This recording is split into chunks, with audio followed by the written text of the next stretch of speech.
Olá, como vai? Sou Valteno de Oliveira, estou aqui para mais uma exibição do nosso programa Questão de Ordem aqui no AgroMais. O nosso convidado de hoje é o Dr. Larry Carvalho, advogado, especialista em logística, direito marítimo e agronegócios. Dr. Larry, bem-vindo, obrigado por ter aceito o nosso convite. Obrigado, Valtano. Um prazer estar aqui falando um pouquinho sobre o agronegócio, falando um pouquinho sobre milho, falando um pouquinho de transporte também, logística, que a gente sabe quão importante para o agronegócio brasileiro, né? Ok, eu gostaria de começar o nosso bate-papo falando sobre as janelas que foram abertas a partir do conflito no leste europeu entre Rússia e Ucrânia. A gente viu que o Brasil, o governo brasileiro, de imediato foi à Rússia para poder negociar a questão dos insumos, dos fertilizantes. O Brasil ficou com muito medo. Felizmente, as negociações diplomáticas caminharam bem, mas ainda existem muitas dúvidas e muitos gargalos a serem resolvidos. Como é que o senhor vê essas janelas que foram abertas com a guerra? É claro que a gente lamenta tudo, as mortes e tudo isso, mas a gente não pode ficar parado. Como é que o senhor vê essas janelas que foram abertas? Com certeza, a gente não pode ficar parado até porque ninguém está, né? Infelizmente, como você falou, a gente tem que lamentar as mortes, porém ver de forma bem pragmática o que está acontecendo, não só com geopolítica, mas o que isso afeta também o agronegócio brasileiro, né? Assim, a Ucrânia e o Mar Negro é uma região muito importante para o agronegócio. A Ucrânia é um dos maiores produtores de milho, de trigo, óleo também. Então, assim, com o conflito, vários portos da região do Mar Negro, que pega não só a Ucrânia, mas vários países que estão lá ao redor, ficaram impossibilitados de fazer qualquer tipo de trade. Simplesmente tiveram embargo de navios russos e não podiam navios mercantes sair ou entrar naqueles portos, né? Então isso prejudicou bastante. A gente vê os números da Ucrânia, que caiu quase 43% a produção deles realmente de agronegócio, de safra. Do outro lado, a gente começou a ter muitos problemas que eu falo, porque o Brasil ainda é muito dependente do fertilizante importado, né? Como você citou muito bem, a Rússia é um dos maiores produtores. E a gente teve um problema, não é nem só de Rússia não querer vender para o Brasil, mas a questão de, principalmente, de sanções que foram impostas a empresas russas, né? E como essas sanções poderiam afetar empresas brasileiras que estão querendo comprar fertilizantes, se vão ter embarques ou não, se os portos da região vão estar capacitados de embarcar ou não, quais seriam os outros fornecedores de fertilizantes, se a Rússia não pudesse fornecer para a gente.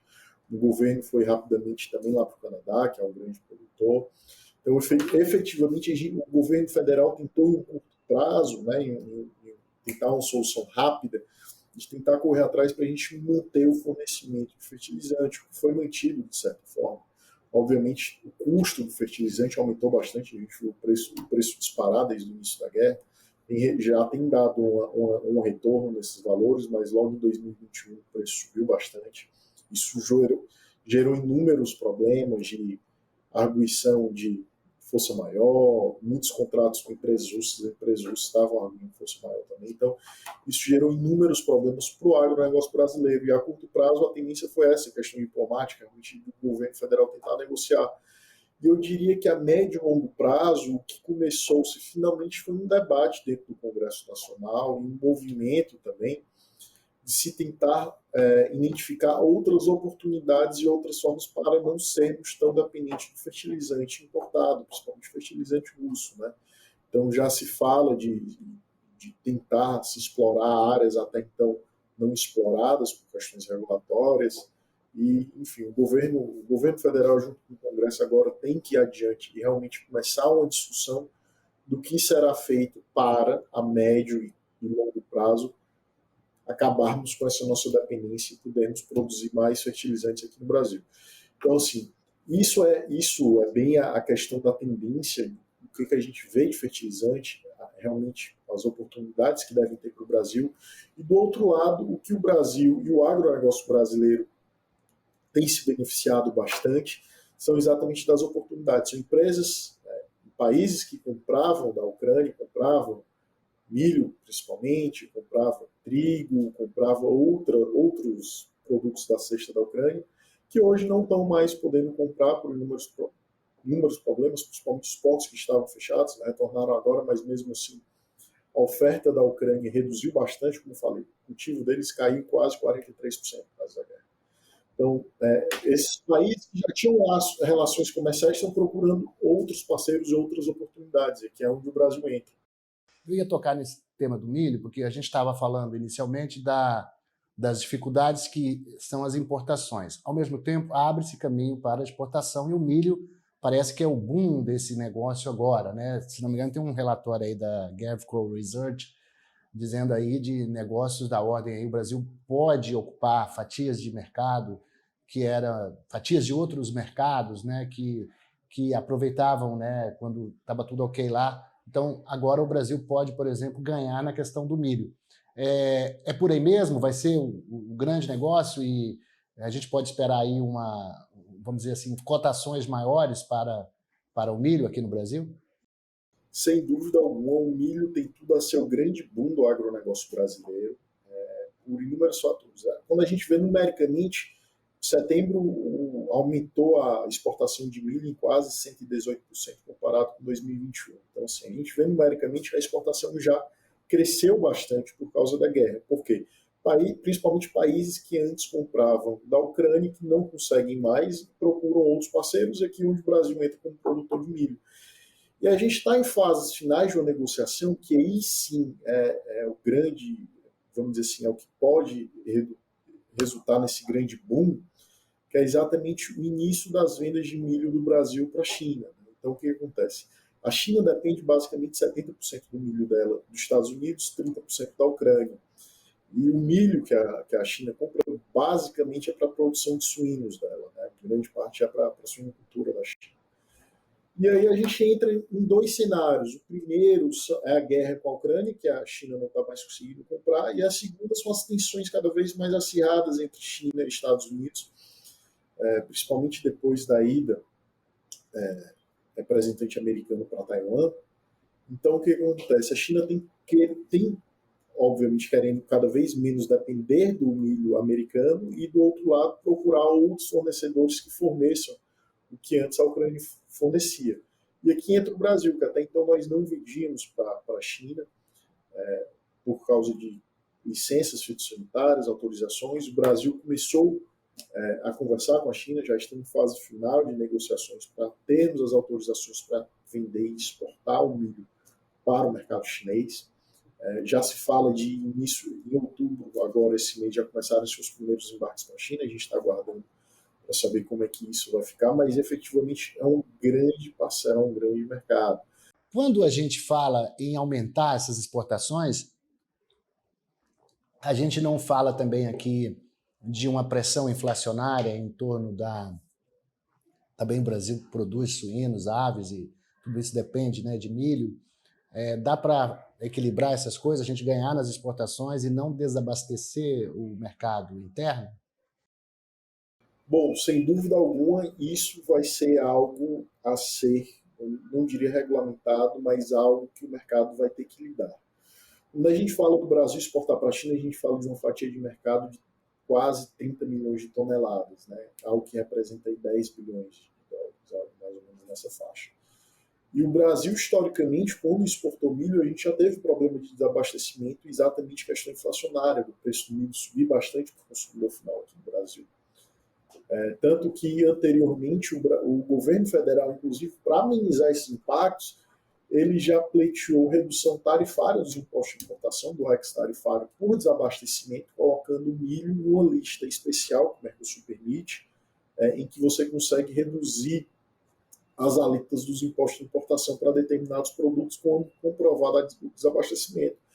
E o governo federal já fez isso anteriormente com o milho, colocando nessa listagem, alegando o desabastecimento do milho, exatamente pela grande quantidade de exportações, etc., para conseguir importar milho para o Brasil para atender o mercado local. Então, sem dúvida alguma, isso é algo que devemos ver novamente, é algo que o governo federal vai ter que lidar, é algo extremamente complicado, porque nós estávamos importando milho e agora o que a gente percebe com essa situação na Ucrânia é que a oferta de milho reduziu. Né? Então a gente vê isso até nos preços. As commodities tiveram uma disparada muito grande em 2021, exatamente pela menor oferta devido à situação da Ucrânia. Né?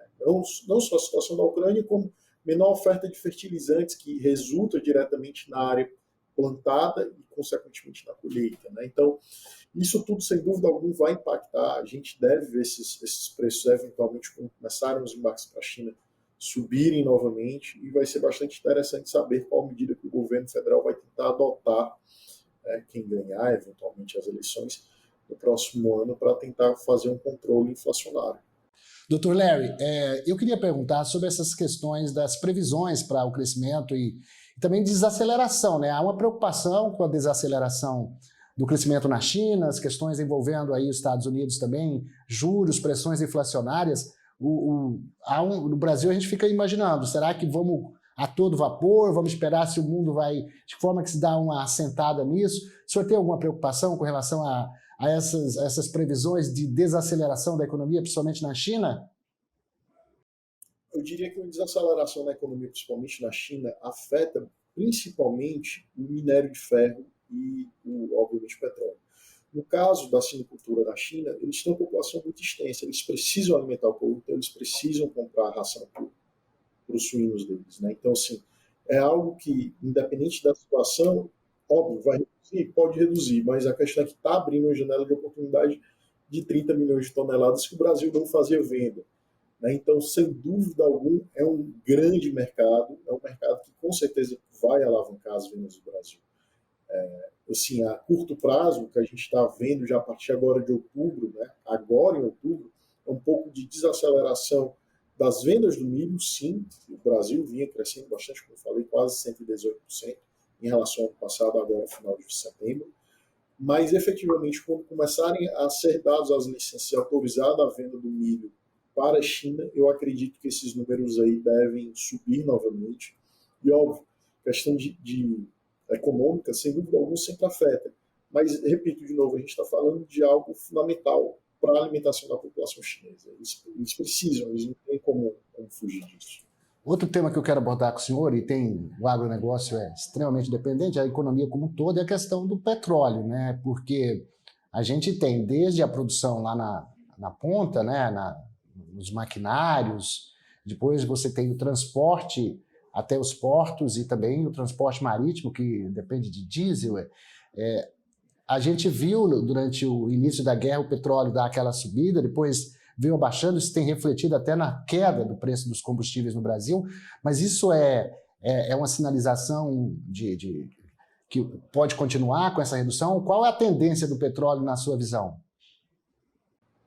Bom, a tendência, como a gente continua em sinal de queda econômica a nível global, principalmente diante do boom que a gente teve por um aumento muito grande de crédito, né, isso começa a se sedimentar, principalmente com o aumento de juros, sem dúvida alguma a gente tem uma tendência cada vez maior de redução do preço do barril de petróleo. E isso, como você falou, querendo ou não, afeta bastante, porque resulta numa redução também eventual do custo do transporte marítimo. Né? Então é algo que vai terminar, se Deus quiser, também beneficiando o agronegócio como todo ao final do custo logístico.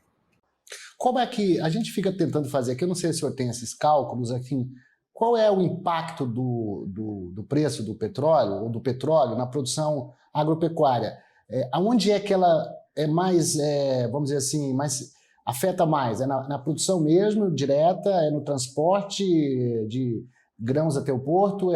No transporte, eu sei que parece ter um custo gigante de transporte no transporte marítimo, que é o que move essas exportações saindo do Brasil para a Europa, para a Ásia.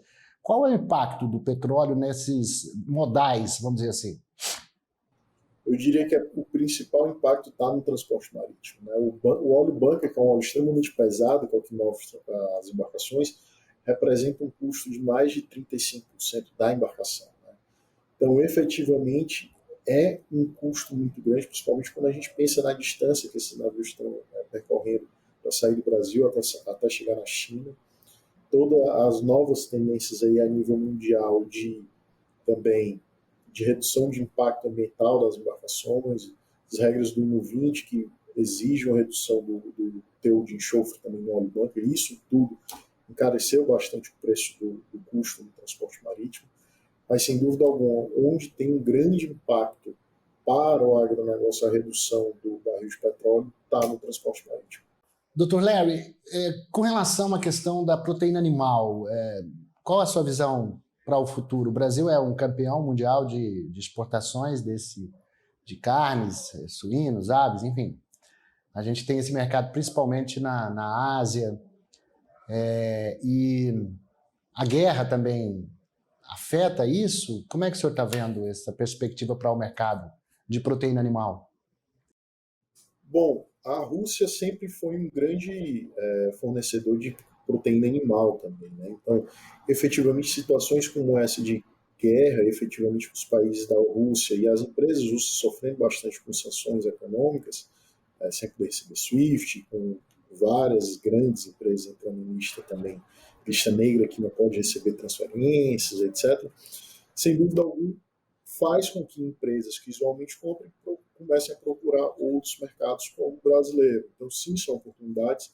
A gente olha os números da Conab em relação a basicamente quase todas as proteínas de origem animal, a gente vê efetivamente um aumento para 2023, tanto para suíno, quase 7%, para bovino também quase ali em torno de 2,8%, 3% também. Efetivamente, desde 2008, basicamente, os números vinham caindo. Agora, em 2023, é o primeiro ano com previsão de aumento aí da quantidade de abates de animal, né? E aí, praticamente, de quase todos os produtos aí de proteína de origem animal, né? A parte de aves, suínos, bois. Então, efetivamente, o próximo ano deve ser um ano de aumento na parte de vendas no mercado brasileiro, tanto no mercado interno como no mercado externo. A gente tem falado muito aqui no AgroMais, aí, a gente que cobre o setor agropecuário, um dos grandes problemas do Brasil é a questão da logística, né? O transporte acaba encarecendo bastante o nosso produto e isso acaba desagregando, né, valores, porque a gente acaba perdendo isso em competitividade. Não temos ferrovias, as ferrovias, eu fico fazendo várias coberturas aqui, a gente várias vezes nesse projeto aí da Ferrogrão, que poderia baratear o custo da soja que é produzida lá em Mato Grosso, o maior estado produtor de soja do Brasil. Então, esse transporte tem que ir lá para o Porto de Santos, quando podia sair pelo Arco Norte. O senhor, como é que vê esses desafios aí da logística, né? Até que ponto isso eu sei que isso encarece, mas até que ponto isso poderia ser resolvido, na sua opinião? Isso é só a longo prazo? Bom, eu diria que o Brasil fez muito em 4 anos em questão de logística. A gente melhorou bastante o agronegócio, principalmente na região do Arco Norte. Quando a gente pega nos últimos 10 anos, basicamente, vai ver os números do Arco Norte. Por que eu falo aqui do Arco Norte? Porque o Arco Norte é uma logística viável para o agronegócio que representa geralmente uma redução de custo de logística interna na ordem de 30%. 30% por quê? Porque o Arco Norte é uma logística que permite uma intermodalidade, diferentemente dos portos da região lá, tanto de São Paulo como Paranaguá também, são portos eminentemente que você vê que grande parte, óbvio, é feito também por ferroviário, mas grande parte é feito pelo transporte rodoviário. A gente está acostumado a ver aquelas longas filas, ano após ano, de caminhões nos portos, principalmente na entrada do Porto de Santos, no Porto de Paranaguá também. E o que acontece? O Arco Norte ele permite você ter tanto o transporte ferroviário, como para o Maranhão, principalmente, que a gente tem o principal porto do Arco Norte, que são esses portos acima do paralelo 16. A gente tem também, subindo para o norte, pegando a região do Pará, pegando a região do Amazonas também, a gente tem todo o transporte hidroviário, que é utilizado cada vez mais por empresas do agronegócio, né? A gente tem visto cada vez mais aumentar a quantidade de comboios de barcaça, puxando carga rio acima. Então, efetivamente, quando a gente pega numericamente, o custo do transporte logístico pelo Arco Norte chega a ser até 30% menor do que levar essa carga para os portos de São Paulo e Paranaguá. Eu falo São Paulo e Porto de Santos. Então, efetivamente, o Arco Norte, que antes, 10 anos atrás, tinha uma representação de 8% do escoamento da safra brasileira, esse ano está batendo 50%. Então, a tendência é cada vez aumentando o Arco Norte exatamente por busca de uma logística que faça mais sentido para o Brasil. uma busca por uma logística que efetivamente seja mais barata para o Brasil. Efetivamente, a gente sempre teve muito problema em competir com o agronegócio americano, até o agronegócio chileno, enfim, como um todo, pelo fato de a gente ter baixa competitividade devido ao nosso alto custo logístico. O que assim, deixando bem muito claro, o que o custo logístico faz? Ele deixa menos dinheiro no bolso do produtor no final do dia. Menos dinheiro no bolso do produtor no final do dia é menos dinheiro reinvestido em tecnologia, em novas tecnologias, em desenvolvimento de melhores técnicas de produção. E mesmo assim o Brasil consegue ser bastante competitivo, mesmo não tendo esse valor de investimento tão alto como outros países, pelo fato de você não ter um custo logístico tão grande, né?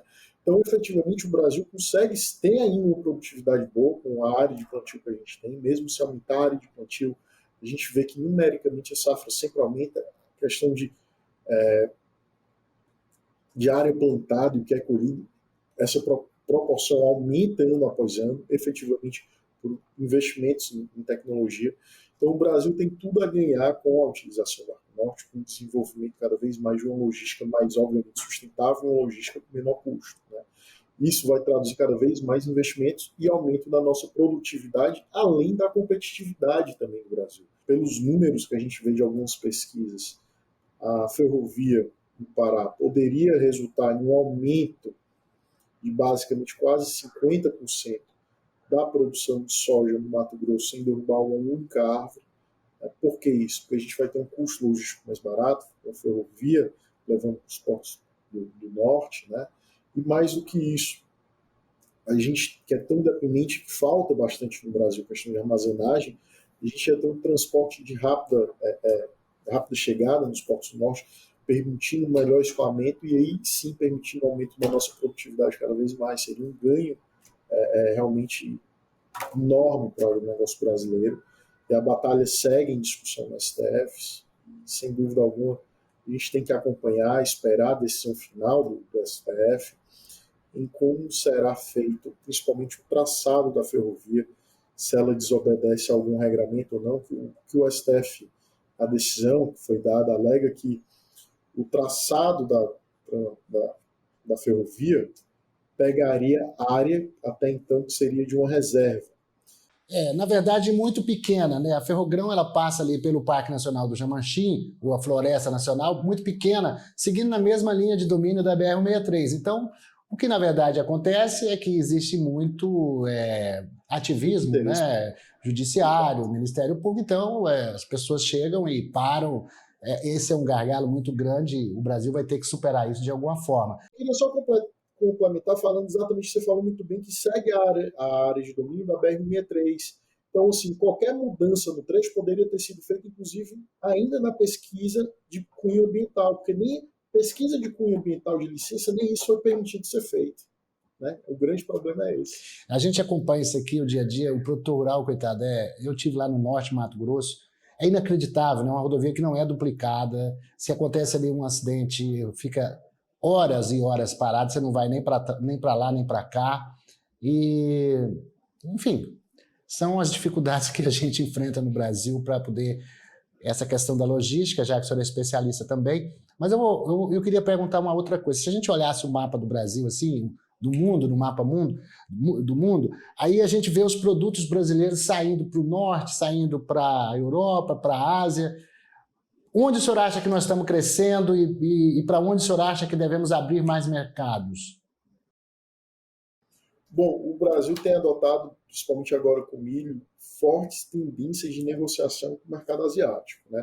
Mais que isso, a gente vê que o Brasil tem fechado cada vez mais acordos bilaterais com outros países, acordos de comércio internacional, e é algo bastante importante. A gente tem realmente notado a diplomacia brasileira trabalhando cada vez mais forte para a abertura de negócio, abertura de mercados no exterior. Por que eu falo abertura? Basicamente, os produtos brasileiros são de origem animal ou vegetal, né, que são exportados como commodities. E isso geralmente demanda licenças fitossanitárias, demanda autorizações dos países que vão receber essa mercadoria vendida pelo Brasil. Então, o governo federal tem adotado um papel fundamental de negociar a abertura de novos mercados, tanto mercado asiático, como alguns países na Europa também. A gente tem visto muito e aqui muito trabalho contrário ao agronegócio brasileiro na Europa, principalmente a França, um certo protecionismo ao produtor dele, mas efetivamente o Brasil tem feito um trabalho, obviamente a gente não tem como falar que é exemplar, mas tem feito um trabalho muito atuante na tentativa de abrir novos mercados para o agronegócio brasileiro. Eu vou aproveitar esse tempo que nos resta para o senhor fazer as suas considerações finais, dizendo quais são os desafios de curto e médio prazo para o Brasil continuar sendo esse player do agronegócio, gerando empregos, renda, divisas para o Brasil. Estamos falando aí de um setor que representa 1/3 do PIB, que é responsável por metade das exportações. Como nos manter nisso? Quais são os desafios imediatos? Sem dúvida alguma, o agronegócio, eu diria que é uma das principais, efetivamente, economias no Brasil. A gente tem que olhar o agronegócio como força motriz, aqui mexe, movimenta o Brasil, gera renda, paga imposto, então você não tem como negar a força e a importância do agro no Brasil, independente do que algumas pessoas queiram implementar lá fora. Mas a grande verdade é que a médio e a longo prazo a gente tem que tentar dialogar cada vez mais e tentar criar uma autodependência para o fertilizante. Muito se fala já no Nordeste brasileiro a questão da produção do hidrogênio verde, né? E como a produção do hidrogênio verde poderia resultar em gerar, através do hidrogênio verde, um fertilizante para o Brasil. Isso são debates que estão tendo agora, além dos debates no Congresso Nacional, de onde se será permitido efetivamente a exploração de algumas áreas que até então não são permitidas. E isso tudo eu acho que são debates que nós temos que ter. Para o agronegócio brasileiro ser cada vez mais sustentável, nós precisamos tentar encontrar uma solução a médio e longo prazo para a nossa dependência do fertilizante. Além disso, o que eu vejo a médio e longo prazo é cada vez mais o desenvolvimento do Arco Norte. Quando eu falo do Arco Norte, principalmente da bacia hidrográfica do Amazonas, como um principal player, uma principal área de escoamento da safra brasileira. Eu digo isso porque os Estados Unidos têm o Mississippi, e agora finalmente a gente tem o nosso Mississippi, que tem se utilizado, o agronegócio tem utilizado cada vez mais da bacia hidrográfica da Amazônia nos últimos 10 anos, e isso tem sido uma tendência e um caminho sem volta, a gente vê pelos números. Então, a questão de médio e longo prazo é o que o governo federal tem debatido agora, depois da BR dos Rios, que foi uma política de incentivo à cabotagem, como vamos incentivar a navegação de interiores, como é que vamos tentar fazer política de governo para incentivar essa navegação de interior que reflete diretamente no agronegócio brasileiro. Como é que vai ser feito isso, se vamos delegar, se a gente vai privatizar vias navegáveis, isso tudo está em discussão. O Brasil contratou 2 consultorias já tem 2 anos para fazerem estudos e levantar qual que seria o melhor, vamos dizer assim, legal framework para o setor de navegação hidroviária, como é que o Brasil poderia fazer uma política forte de incentivo a isso, exatamente para baratear o custo do frete para o agronegócio. Então, isso são discussões que estão acontecendo no Ministério da Infraestrutura. Então, sem dúvida alguma, isso é extremamente importante para o agronegócio. Eu vou interrompê-lo, o papo está muito bom, mas é que nós estamos chegando já, estourando o nosso tempo. Eu quero agradecer ao senhor pela sua participação aqui no nosso Questão de Ordem, convidá-lo para voltar, para a gente poder continuar com esse tema. Muito obrigado, realmente. Então, nós conversamos aqui com o Dr. Larry Carvalho, advogado especialista em logística, direito marítimo e agronegócios. Agradeço a você que acompanhou de casa esse bate-papo interessante, falando sobre os desafios, a infraestrutura, a logística, direito marítimo, qual é o futuro do Brasil a partir das oportunidades que geraram com a guerra no leste europeu. Muito obrigado pela sua audiência e nos vemos no próximo programa.